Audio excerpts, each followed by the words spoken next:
तो इस वीडियो में हम लोग देखेंगे काउंटिंग यूनिक वैल्यूज़ की प्रॉब्लम।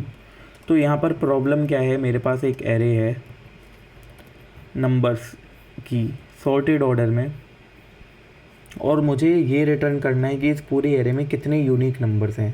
तो यहाँ पर 1 है, 2 है, 3, 4, 5, 6, 7, 8, यानी कि टोटल 8 यूनिक नंबर्स इस पूरी एरे के अंदर आते हैं। अब इसके दो सॉल्यूशन है। पहला सॉल्यूशन क्या है कि मैं एक खाली एरे बना लूँ, इस एरे के ऊपर एक क्या चेक करूँ, जो भी अगर एरे की लेंथ यहाँ पर खाली है बिल्कुल ही, तो जो भी पहला नंबर आता है वो डाल दिया। फिर जो भी नेक्स्ट नंबर है पहले चेक करूँगा इस एरे में ऑलरेडी है क्या, अगर ऑलरेडी है तो मैं आगे मूव करूँगा, अगर नहीं है तो यहाँ डाल दूँगा। देन ये ऑलरेडी है, ये नहीं है तो यहाँ पे 3 आ गया, देन 4 आ गया। सिमिलरली 5, 6, 7, 8 यहाँ पर आ जाएगा। मेरे को यूनिक नंबर्स की एक एरे मिल गई।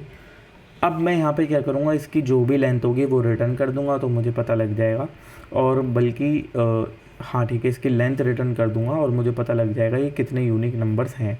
बट इस सॉल्यूशन में प्रॉब्लम क्या है, क्योंकि जब भी एक नया नंबर आता है, फॉर एन एग्ज़ाम्पल यहाँ पर जब इतना था, यहाँ पर थे जब हम 3 पर, जब 4 पे मूव करूँगा तो होगा क्या, पहले मैं 4 को इससे कंपेयर करूँगा, फिर इससे करूँगा, फिर इससे करूँगा, तभी तो चेक कर पाऊँगा कि 4 ऑलरेडी इस एरे के अंदर है या नहीं।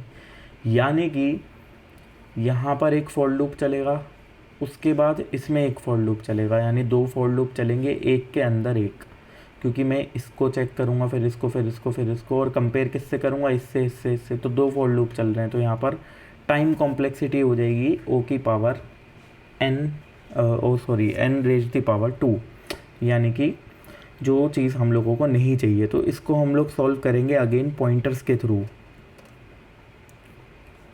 सॉल्यूशन, तो यहाँ पर पॉसिबल सॉल्यूशन है, एक मैं यहाँ पर वापस से एरे डाल देता हूँ। यहाँ पर मैं 2 पॉइंटर लूँगा, एक होगा i, एक होगा j। तो मेरा i रहेगा 0 इंडेक्स पे, j रहेगा 1 इंडेक्स पे, और मैं j को इंक्रीज़ करता जाऊँगा जब तक ये i के अलग नहीं होता। यानी कि i पे 1 है, जब तक ये i 1 से अलग नहीं होता तब तक मैं इसको मूव करूँगा। तो यहाँ पे 1 है ऑलरेडी, मैंने मूव करा, 2 नहीं है, तो मैं i को 1 टाइम इंक्रीज़ करूँगा और इसको रिप्लेस कर दूँगा j की वैल्यू से। देन अगेन मैंने मूव करा, सेम है, सेम नहीं है, तो यहाँ 3 आ गया। देन इसको मैंने मूव करा 4, इसको अगेन मैंने मूव करा, 4 आ गया, 4, 5, यहाँ पर 5 नहीं है, इसको मैंने मूव करा, यहाँ पर 5 आ गया। देन अगेन 6 है, नहीं है, इसको मैंने मूव करा, 6 आ गया। 7, यहाँ पर 7 आ गया। मूव करा मैंने 8, यहाँ पर नहीं है, 8 आ गया। That's it. अब इसको अगेन मैं मूव करूँगा, लास्ट इंडेक्स पे जैसे ही j आ जाएगा, यानी कि जो मेरा मेन वाला लूप था वो जैसे ही ख़त्म हो जाएगा, एक ही फॉर लूप चल रहा है, तो i जहाँ पर भी होगा उससे मुझे पता लग जाएगा कि कितने यूनिक नंबर्स हैं। ख़त्म कहानी। तो अब यहाँ पर हम लोग फंक्शन बनाते हैं, count unique numbers in array. तो यहाँ पर मैं एक एरे एक्सेप्ट करूँगा, इफ़ एरे डॉट लेंथ, अगर एरे की लेंथ है तो ही मैं आगे चेक करूँगा, अगर लेंथ नहीं है तो मैं यहाँ से क्या कर दूँगा, रिटर्न, क्योंकि खाली भी तो हो सकती है एरे, या फिर throw new error, array should not be empty. अब यहाँ पर बहुत ही सिंपल सा सॉल्यूशन है। पहले मैंने i बनाया 0 के बराबर, इसको वापस यहाँ ले जाता हूँ i को, ये आ गया i, ये आ गया अपना j, इसको यहाँ से हटा देता हूँ, और यहाँ पर एक मैंने फॉर लूप चलाई, let j is equal to 1, j should be less than array dot length and j plus plus. तो ये जो फॉर लूप थी ये यहाँ से चलने शुरू हुई, और अब मैंने क्या चेक करा कि एरे के अंदर अगर मैं i डाल दूँ, इफ़ एरे के अंदर मैं i डाल दूँ,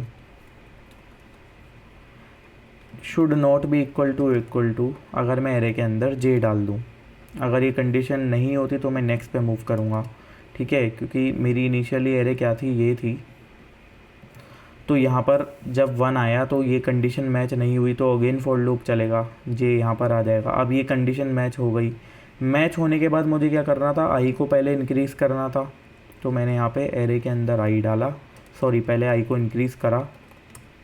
इंक्रीज़ करने के बाद मैंने एरे के अंदर आई डाला ताकि मैं ये वाली वैल्यू को चेंज कर पाऊँ, और इसको इक्वल टू कर दिया, क्या, इक्वल टू एरे के अंदर जे। अब नेक्स्ट टाइम फिर से फॉर लूप चलना शुरू होगा एंड सो ऑन, ये चलता रहेगा। और यहाँ से मैं क्या रिटर्न कर दूँगा, जो भी मेरी लास्ट में, जब ये लास्ट तक पहुँच जाएगा, ये कहाँ आ जाएगा, इधर कहीं। वापस करता हूँ इसको यूनिक।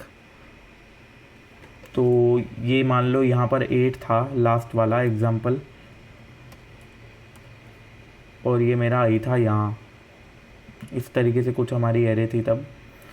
तो जब ये लास्ट पर पहुँच जाएगा एंड तक, तो मेरी जो भी आई की वैल्यू होगी मुझे उससे पता चलेगा। लेकिन आई की वैल्यू क्या होगी, 0 1 2 3 4 5 6 7, यानी कि 7 होगी इसकी वैल्यू। लेकिन मेरे यूनिक नंबर्स कितने होंगे, 8, 1 2 3 4 5 6 7 8, क्योंकि इंडेक्स कहाँ से शुरू होता है हमारा, 0 से। तो इसीलिए मैं यहाँ से क्या रिटर्न करूँगा, जो भी मेरे आई की वैल्यू थी वो +1, दैट्स इट। अब यहाँ पर मैं कॉल करता हूँ const result is equal to count unique numbers की एरे, यहाँ पर मैंने डाल दी।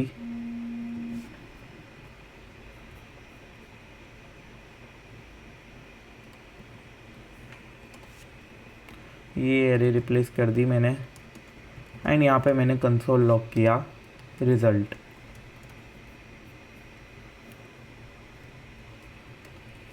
Node demo dot JS। तो यहाँ पे मेरे पास क्या आया, 8, क्योंकि इस पूरी एरे में 8 ही यूनिक नंबर है, 1 2 3 4 5 6 7 8, दैट्स इट, सिंपल।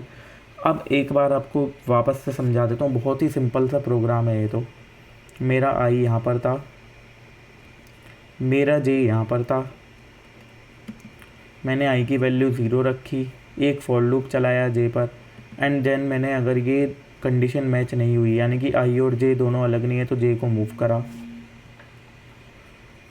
जब मैंने जे को मूव कर दिया, जे कहाँ आ गया, 2 पर, तो मैंने आई को पहले इंक्रीज़ करा, हो गया इंक्रीज़। फिर मैंने एरे, जो भी आई था उसको एक्सेस करा एरे के अंदर आई डाल के, और उसको बराबर कर दिया जे के, तो इसकी जगह 2 आ गया।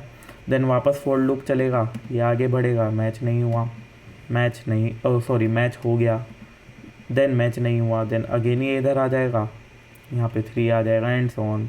तो लास्ट में मेरे पास यहाँ पे करते करते करते करते, अगर आप यहाँ पे चेक करोगे console dot log array,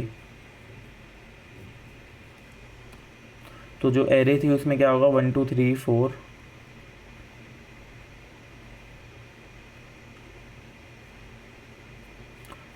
okay,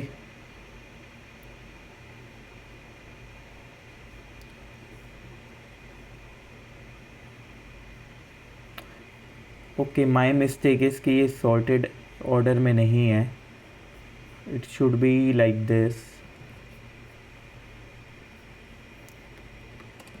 हाँ अब ठीक है, इसीलिए यहाँ पर बीच में 8 आ गया। ओके, 1 2 3 4 5 6 7 8, और फिर उसके बाद जो भी नंबर थे उससे हमें कोई लेना देना ही नहीं है। इस इंडेक्स की मदद से मैंने कैलकुलेट कर लिया था। और अगर आप लोग यहाँ से रिटर्न करना चाहते हैं, instead of returning index, unique number की एरे ही रिटर्न करना चाहते, तो आप क्या करते, एरे को कट कर देते यहाँ तक जहाँ भी आपकी आई की वैल्यू थी। आई की वैल्यू क्या थी आपकी, 7, तो 0 से लेके 7 तक की एक नई एरे आप रिटर्न कर देते, तो आपकी यूनिक नंबर की एरे भी मिल जाती।